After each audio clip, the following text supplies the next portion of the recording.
Let's talk more about the light reactions of photosynthesis because these are the first step in the process of taking solar energy and converting it into usable chemical energy. And remember, these reactions are occurring in the thylakoid membranes of the chloroplast, and they're going to begin when pigments absorb sunlight. So solar energy can be understood in terms of both wavelength and energy content. And when we're talking about the visible spectrum, we're talking about the part of the sunlight that we can actually see. So it contains various wavelengths, each with a different amount of energy.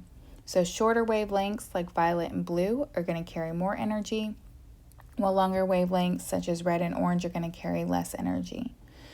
And so even though our Earth is going to receive a tremendous amount of solar radiation, less than half of it is actually going to reach the surface. So over time, both photosynthesis and human vision have adapted to make use of the most prevalent portion of this energy, which is visible light. So this is showing you the electromagnetic spectrum on the left-hand side. And if you're looking at the entire spectrum of solar radiation, here's the actual visible light segment, which they've blown up down here. So they're showing you that the longer the wavelength, the lower the amount of energy. The shorter the wavelength, like the purples and blues, they're going to carry more energy. The right side is just showing you how photosynthetic organisms contain specialized pigments that absorb different wavelengths of visible light. So the main pigments that are involved are going to be chlorophyll A, chlorophyll B, and the carotenoids.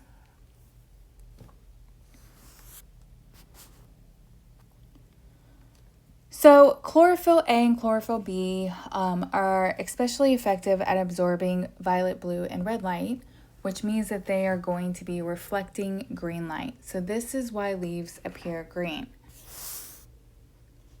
as we can see right here. In addition to chlorophylls, though, we also have accessory pigments like carotenoids, and these are going to be able to absorb violet, blue, and green light, which means that they're going to reflect yellow and orange. So these pigments become particularly noticeable in the fall when the chlorophyll begins to break down and can no longer mask the color of the carotenoids.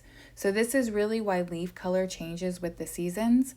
So during the growing season, we have chlorophyll dominating, where we're reflecting green.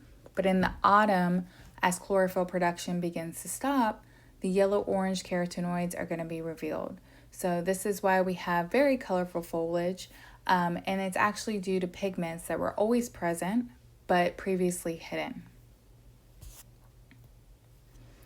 So during the light reactions, solar energy is going to be used to create a hydrogen ion gradient inside the thylakoid membrane. So this stored energy is later going to be used to make ATP, which again is our energy currency of the cell.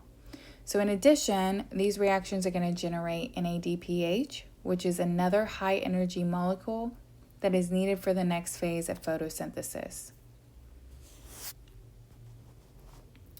So we have two major protein pigment complexes that are known as photosystems, and they're going to be involved in capturing light energy. So we have photosystem 2 and photosystem 1, and these photosystems are named in the order they were discovered, not in the order in which they operate. Each one is going to contain a pigment complex, which is going to have a chlorophyll and its carotenoids, and then we also have an electron acceptor molecule. The pigment complex is really going to act like an antenna, so it's going to collect the solar energy and pass it to the reaction center, where a chlorophyll A molecule is going to absorb the energy and release high energy electrons.